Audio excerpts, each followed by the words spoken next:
Hi guys. Today we're going to take a look at something called Cavalieri's principle for volume. And it's found in the document called Additional Topic, Cavalieri's principle inside Unit 11. So the idea of Cavalieri's principle, right, is very simple. If there are two things that are true, if there are two preconditions about two particular shapes, first, if they have equal cross-sectional areas, and second, if they happen to have equal heights, then what you can say is that their volumes are equal. All right? So two preconditions, and if those two conditions are satisfied, then the two shapes in question will have equal volumes. So let's take a look at this first and foremost in an example from the financial world. So what I'm attempting to hold up here, right? This is a pile of quarters. Specifically, it's I think 4 quarters in a stack. So we're gonna say that this is kind of like a cylinder, right? Just walk with me here, bear with me. Now, the volume, as you know, of this particular stack would be equal to the area of the base times the height, or pi r squared times h. Now, here's what Cavalieri's principle is going to tell us. Let's say that instead of having these quarters nicely stacked all evenly kind of like this, let's say I kind of do it like obliquely. So it's like going off to the side. Well, let me ask you this. Is the area of each quarter the same as it was originally? Well, yes, right? So it's the same cross sections, condition number one. And am I still going 4 quarters high, just like I did originally? Well, yes. So therefore, the volume of this stack of quarters is the same as the volume of this stack of quarters. Now, to look at it in a geometric context, let's take a look at question 1 on the additional topic. So they give me 2 cylinders, right? This cylinder is nice and like straight looking, it goes straight up and down. This one's what we call oblique. It's kind of like leaning off to the side. However, let's check to see if Cavalieri's principle applies. Do they have the equal cross-sectional areas at all heights, right? So in other words, is the cross-sectional area the same all the way up? Well, let's see. This is a circle with radius 5, right? And so the area of that would be, let's see, pi r squared, right? So pi times 5 squared. Okay, so that area of that base is 25 pi, and it's going to be the same all the way up. Let's check over here. This is a circle with base 10, or I should say diameter 10, right? So if the diameter is 10, what's the radius? Well, the radius is 5, and so the area of that base is going to be pi times 5 squared, which gives me 25 pi. Are these the same areas? Yes, they are. And they're the same areas kind of like all the way up the shape. So condition number 1 is satisfied.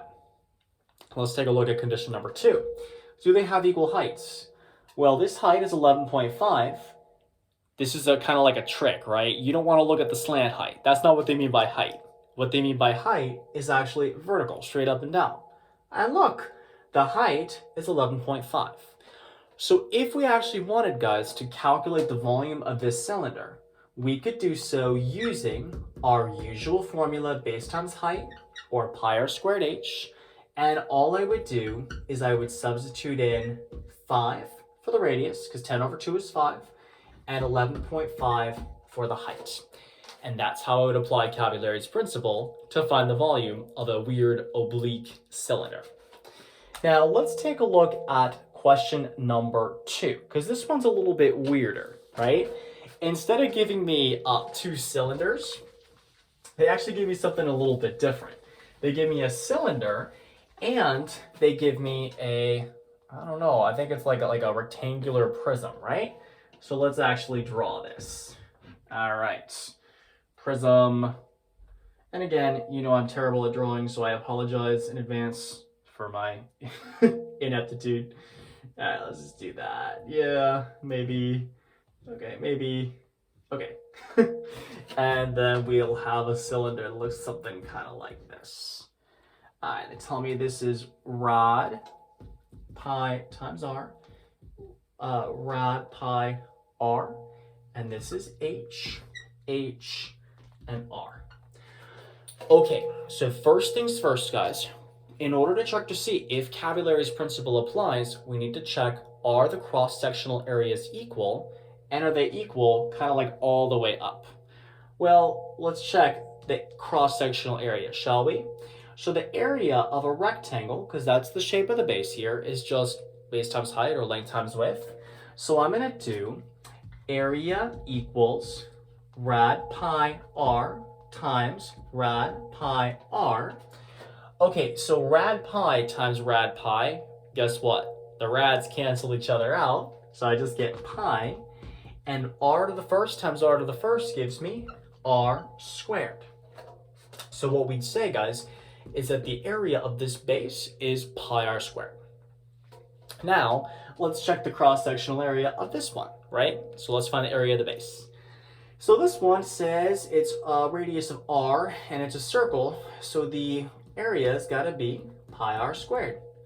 Are these the same, pi r squared and pi r squared? Why, yes, they are. So condition number 1 has been met. Now let's check condition number 2. Do they have equal heights, guys? Well, look at that. H and H, same letter. So therefore, Cavalieri's principle would apply because these two shapes have equal cross-sectional areas for all heights, and they happen to have the same height, they have the same exact volume. All right? So on the EOC, how are you going to see Cavalieri's principle?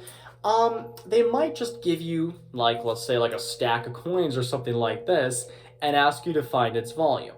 And so what you'd have to realize is that if you have the same cross-sectional areas going kind of like all the way up, and you happen to have the same height, instead of finding the volume as like a stack of coins all haphazard like this, what you could do is you could approximate it by a cylinder who has a cross-sectional area, kind of like the circular base, and a height that's just the height of the stack in general.